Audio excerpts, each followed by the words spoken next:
Good afternoon, folks. Is this working? Yeah, we're on. All right. You recognize our special guests. I want to turn this over to Vice President Biden. You act surprised.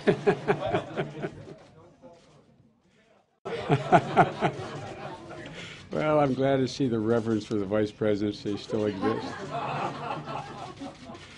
Hey, folks, I'm here to talk about the Recovery Act, and I'm sure that was the first thing in your mind this morning. But very seriously, I think most of the skeptics have come around to the point that all the talk about the Recovery Act being dead on arrival and how it was going to be this great boondoggle on all the fraud and abuse that was going to occur and it wasn't going to have much impact. Well, the fact is the Recovery Act is working. We've gone from hemorrhaging over 700,000 jobs a month the first several months we got here and turned on the lights in the West Wing here, to adding more several 100,000 jobs a month the last several months. We've gone from a GDP that was shrinking at 6.4% the first quarter we came into office to a GDP that grew 3% last quarter and averaged 4% over the last 3 quarters.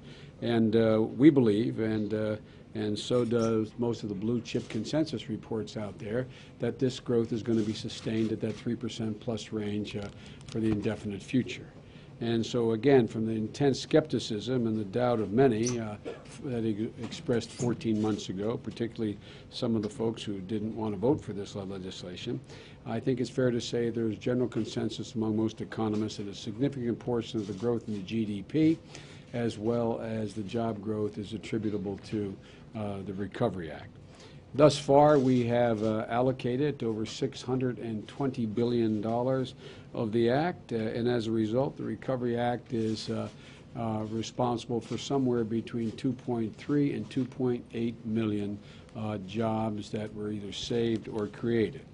So, folks, the Act is working, and because the Recovery Act is working and has done all these things, there's a lot of folks, including some on Capitol Hill, who are of the view somehow that that it's over. It worked and it must be finished. The point of my talking to you today is that although more people are going to be put to work this summer, the pace on the ball I talked about early on, the pace on the ball continues to increase, not decrease, as the Act rolls out in the this final summer.